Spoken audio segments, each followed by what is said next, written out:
Goes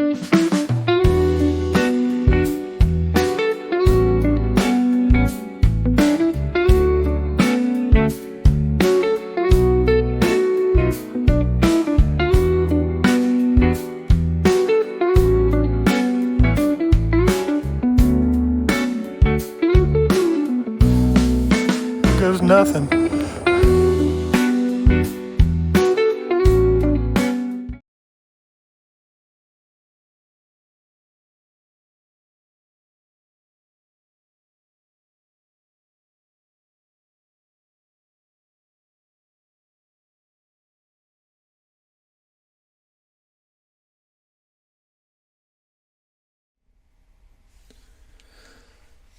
Okay, welcome to my video about my solar system installation. I worked very hard on this, and it went through several iterations, but this is the final configuration, and it works extremely well. It's extremely reliable, and I'm very happy with its functionality.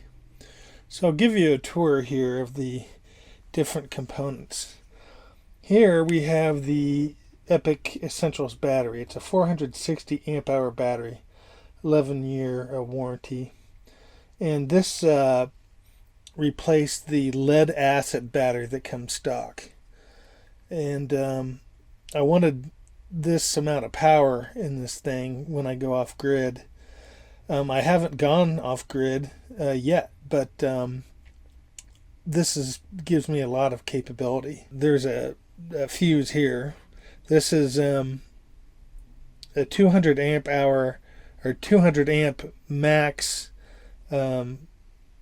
output battery. So I have a 200 amp fuse here. I realize surge can rise above that, but you know what? I don't care. I don't run a nuclear reactor out of here. This is, if it pops, that's fine. I'll put another one. I'm not worried about getting overpowered with this system. Right here is a Xantrex XC Pro Marine 3000 watt inverter.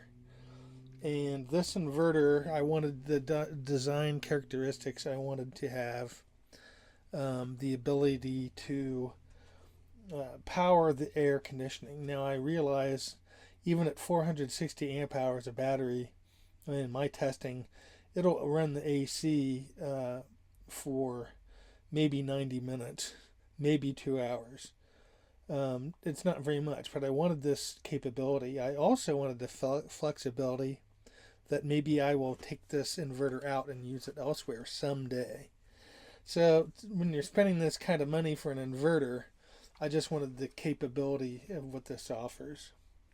Here is a Victron solar charger 150, and this goes to a plug that is right there, the original Xantrex plug, and it's a Xant plug, and so that takes power from this plug, runs it over here, and then into the Victron Links distributor, and then of course to the battery. So that's how this is wired. This here is a disconnect switch between the Xant plug and the solar controller. I don't use this. I've only used it once actually, but I wanted the capability. I have a 420 watt Bluetti briefcase that I use outside, and I wanted that because I don't want to add any more weight to this trailer. So I have the portable panels, and they work just fine when I connect it to the plug that's on the outside. But this is a disconnect, so currently it's turned off, and because I don't have the panels set up.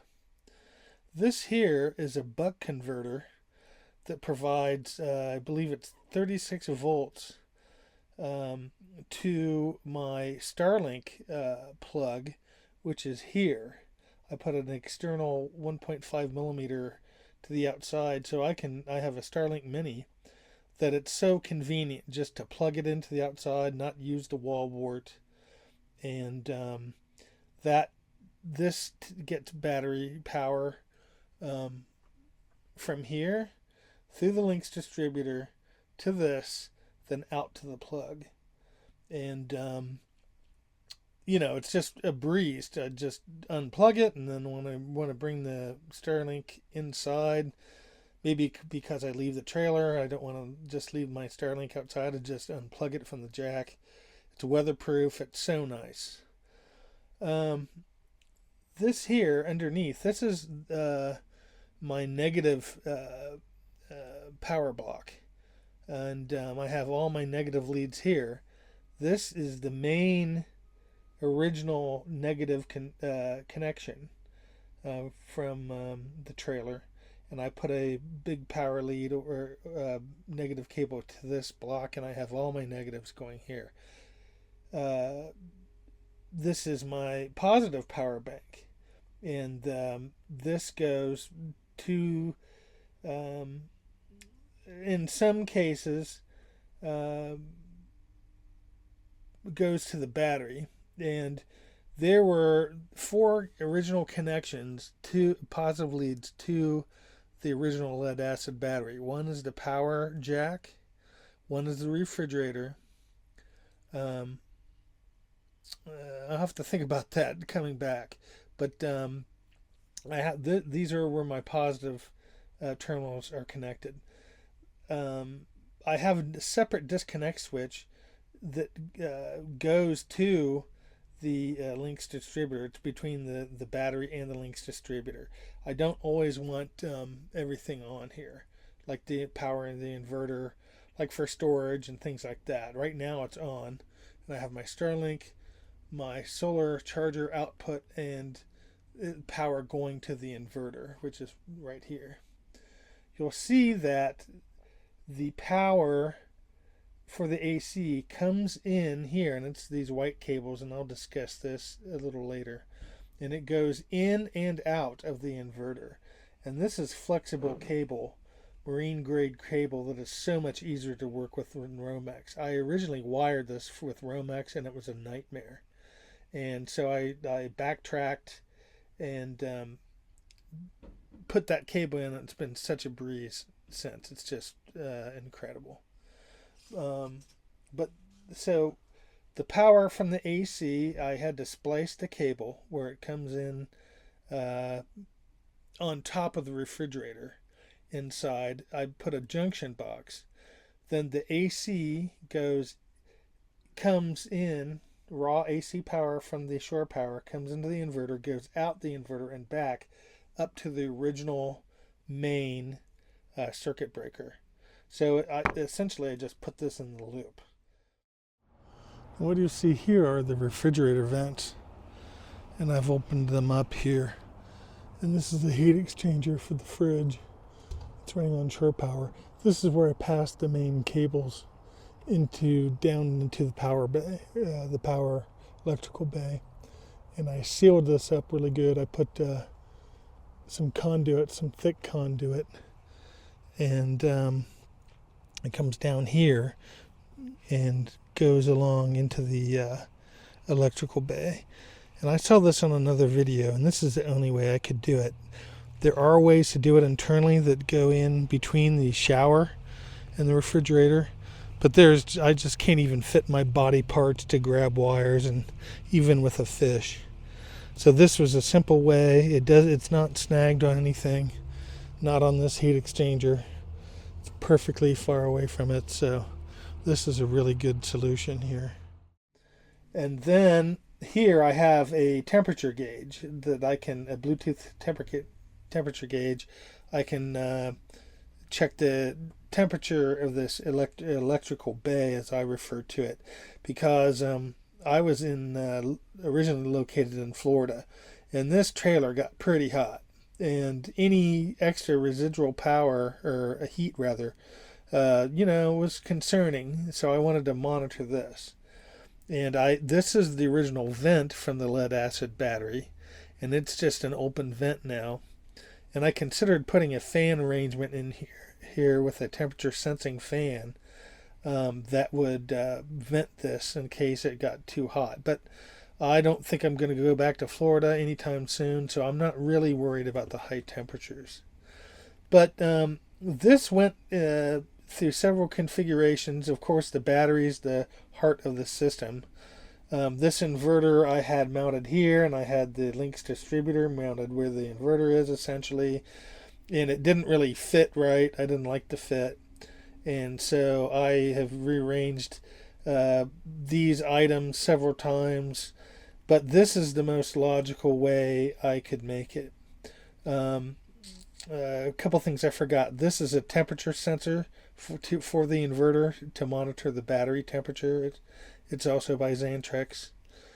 And let's see here. This cable down in here goes up to a Xantrex remote Bluetooth control panel. And so it snakes down in here and goes out in and out to the Xantrex controller, remote controller. So this is essentially it. I've got a lot of power here sitting in this battery. This probably cost me $5,000 in the current state. I probably spent $1,000 in cost overruns and redesigns, and that's on me. But this is a system that now is very, very capable, and it's really, really nice to have.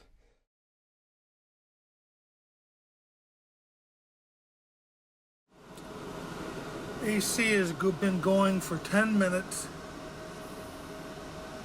and I'm taking readings.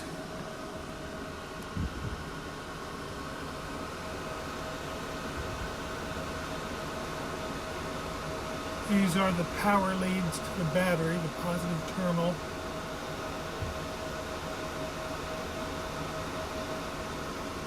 And this is the Lynx distributor out to the inverter, positive lead. And this is the positive in to the Lynx distributor.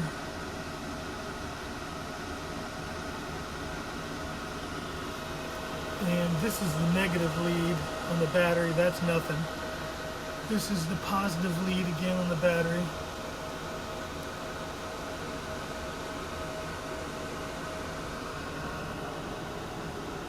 And so this is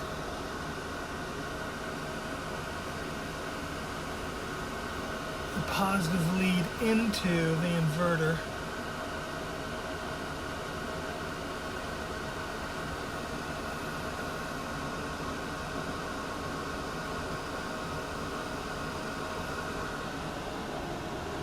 So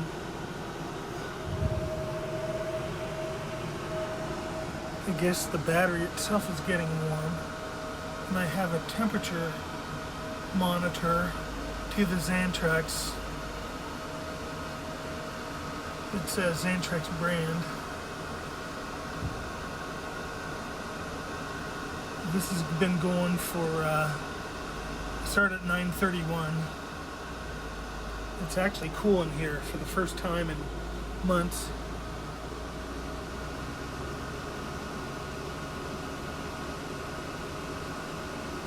And I've got a 200 amp fuse in there, and it's pulling about 160 amps. AC's been going on for 18 minutes.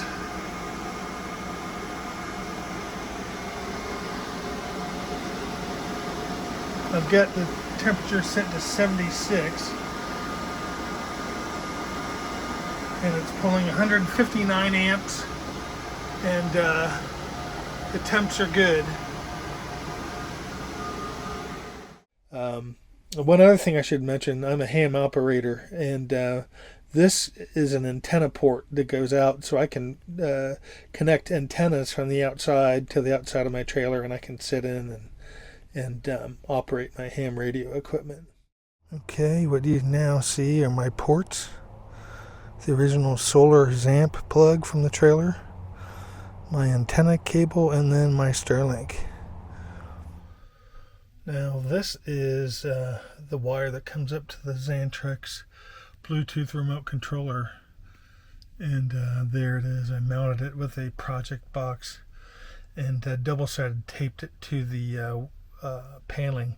I didn't want to drill any holes in this trailer, but it looks perfect. I hardly ever use it because I use the Bluetooth app. So it's very convenient to operate this. Everything in my trailer now is configurable, being able to monitor it through the Bluetooth apps. So the battery has a Bluetooth app, everything. So it's very nice.